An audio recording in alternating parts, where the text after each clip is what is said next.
Bakunzi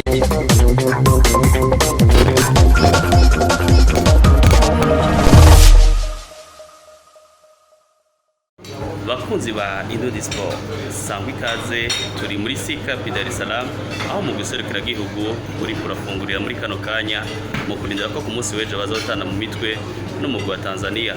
Umugwi wa Tanzania maze guhura n'intabo mu rugamba inshuro zishika kuri 10. Ekipe ya Tanzania imaze gutsinda intambwe inshuro 4, Burundi bugatsinda 3, bakanganya 3. Mbega ku munsi w'ejo muhamahirwe hemu. Sino Saidowe ni nahodha wa national team, unamaliza kufanya mkutano na president wa federation na ambassador wa Burundi Tanzania, mmeongea nini na mmewaahidi nini Warundi? Kwanza tunashukuru sana Kiswahili pia kutuvisite. Tunaona watupa morali kuzungumzia jinsi wako hapa kutusaidia kutupa support, na sisi tunafurahi kuwaona, tunafurahi kuona president na ambassador, na tunashukuru sana Kiswahili kutuona. Na kitu kingine tuliongea ni hizi match ya kesho iko very important. Naona itakuwa ni friendly, lakini tutaishika kama match ya important ajili last month tulikuwa hapa tukapigwa, na tutaki hivyo vikue tena. Nguvu za Mungu tutasaidia kwenye mechi. Mwezi ujao Burundi itacheza na timu ya Mauritania, mnajiandaa vipi?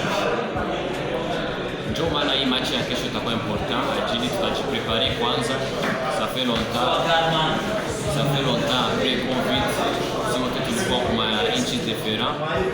Tunafurahi gisi walifanya hii match ya mikale, tukuje hapa tuzoeane tena, na kesho match itakuwa important.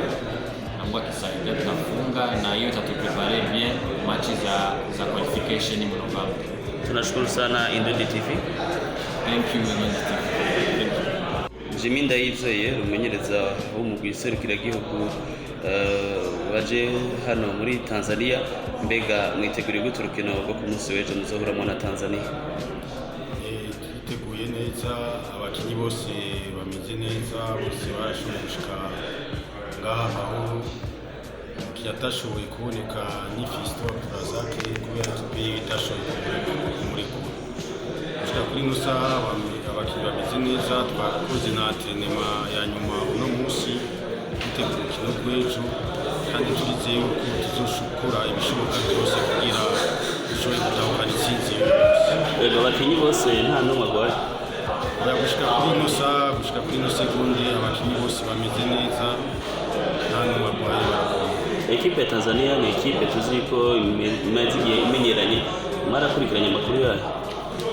Ego muravye Tanzania novuga yuko ari ekipe imaze imisi itsinda Burundi, nabonye kwiruka no kubikuramo kana ryo kurondera itike ryo kuja mu gikombe c'isi, ariko kuri iyi match tuje ngaha gukora ibishoboka byose kugira abantu byo bahora bibaza yuko Tanzania yamitsinda Burundi cyangwa icyo kwa mitsinda Burundi, ibyo tuje gukora ibishoboka byose kugira yuko twerekane yuko Burundi bushoboye gutahukana intsinzi. Indodi TV iragushimiye. Ambassadeur Gervais abayeho musanzwe muserukira Burundi muri Tanzania, muhajije kubona n'abakinyi mu guserukira gihugu intamba mu rugamba. Mbega niza impanuro mu batekereye?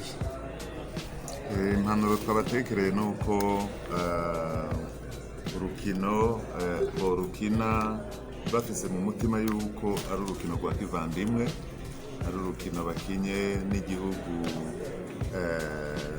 kigenzi kibanyi, kandi bakarukina bazi neza yuko bafise urubanza rukomeye itariki 11 z'ukwezi kwa Munyonyo bazokina na Mauritania, kandi haheze iminsi nk'itatu gusa canke 4 bace bakina urukino rusubiriza i Bujumbura.